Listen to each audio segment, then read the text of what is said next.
Mr. Zaidi.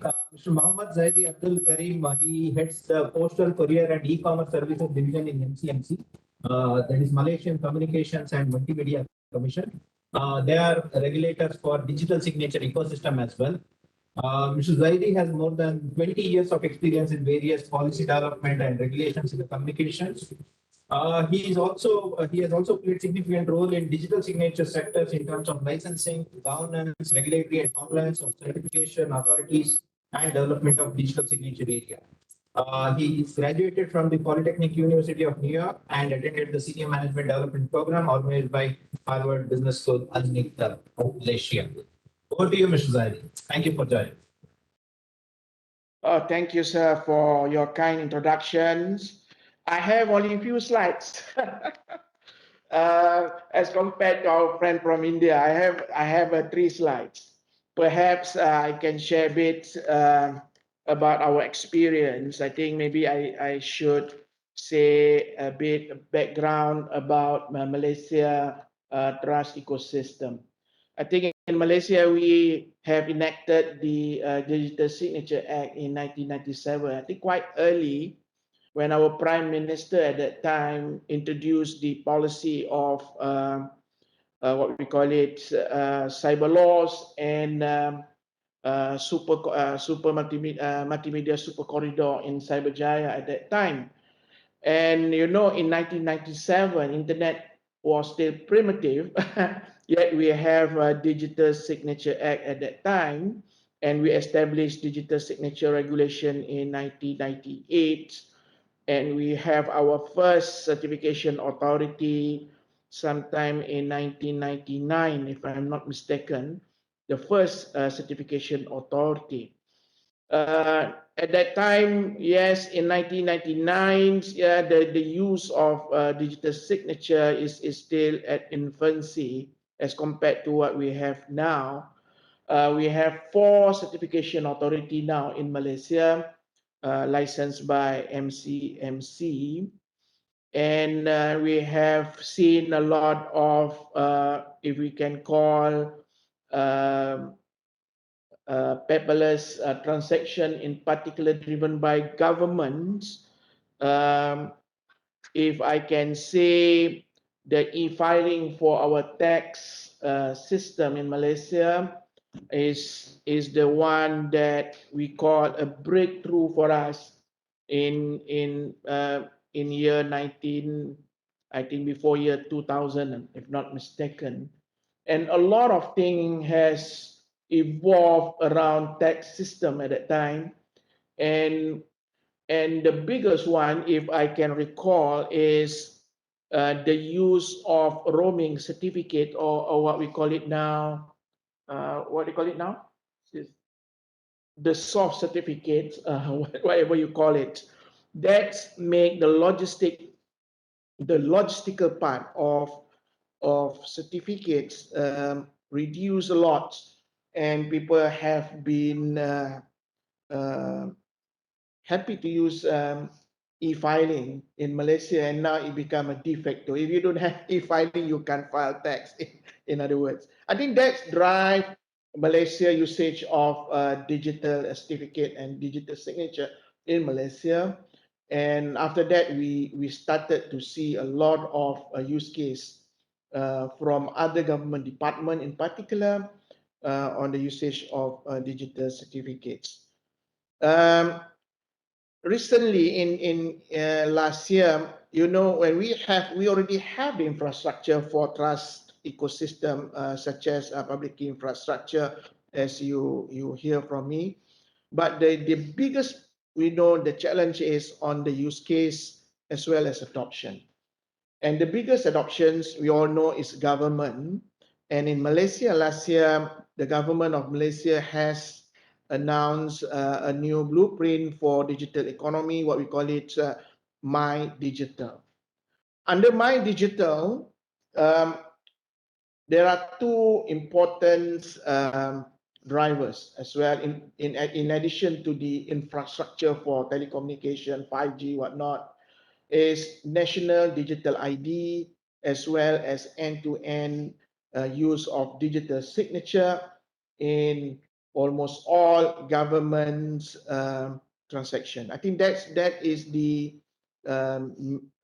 major mandate under this blueprint for us, and we hope that we're going to achieve the aspiration of My Digital by 2025 in terms of digital economy, to GDP around 23%, creation of job, the cloud first strategy, and also other things as well. I think these are something that we all know.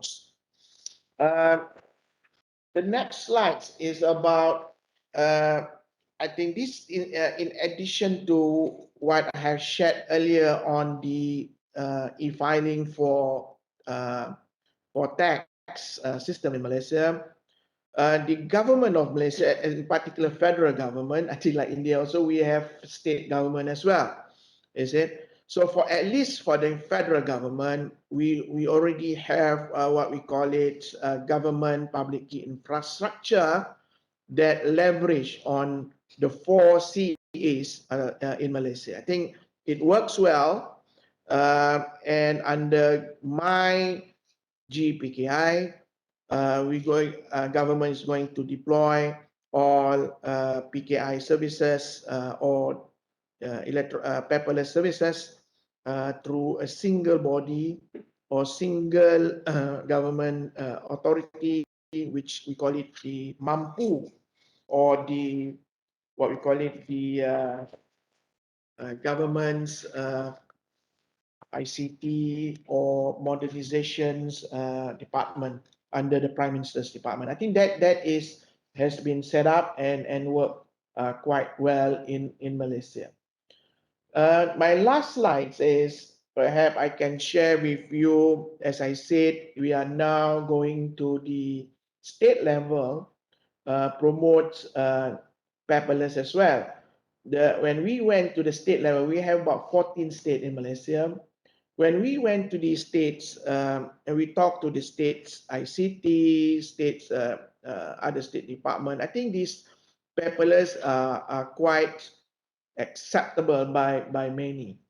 But the challenges are always about budgets, about mindset, and about understanding of what PKI is all about. I think many of them don't want to know the technical detail and what we've been discussing in this forum. What they really want the use, but to the easy, the what do you call it, ease of use of services, and they want to make sure that, for instance, their job are not going to be replaced when we migrate to the paperless. I think these are some of the psychological things that we need to address when we start to go to fully adoption of paperless in the government's domains. National digital ID, of course, is key to us. We hope to see it happen next year by the National Registration Department of Malaysia. It's a long journey, of course, but we hope it's going to make a breakthrough in Malaysia in terms of accelerating our digital trust and paperless, not only in government, but also in private sector as well.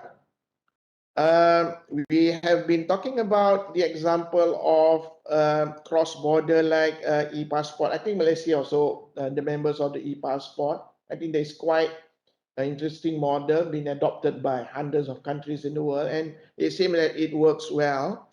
And we hope that we can see more international community in terms of from United Nations or even the regional economic development like ASEAN also can develop a similar approach or model for cross-border certification, in particular for the trade system. And Malaysia is a major trading nation. We depends a lot of trades, and trade facilitation in the form of paperless definitely is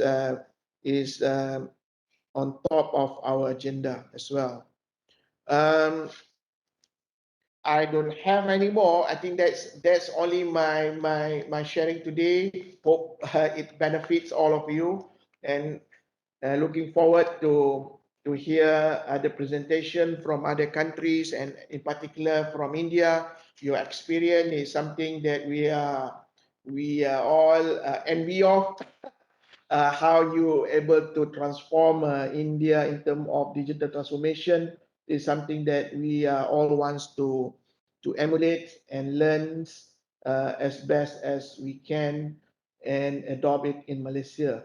Hopefully, when we have NDID, we can share with you the what we call it the next stage of developments of digital certificates used in Malaysia. Thank you very much, sir. It was a very good presentation.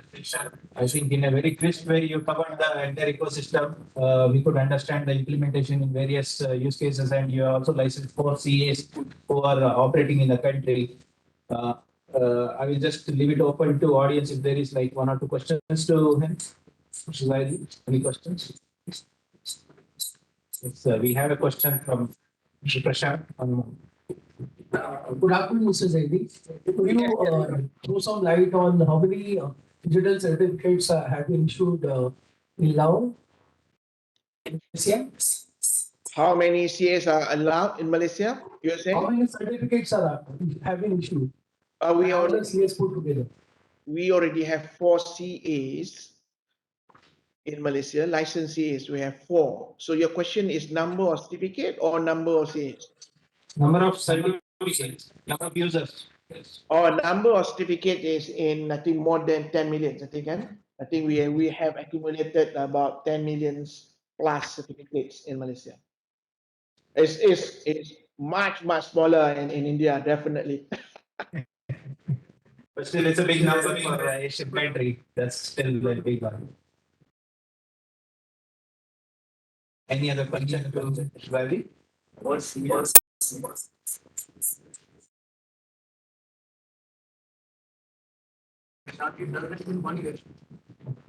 So, okay, thank you, Mr. Zaidi.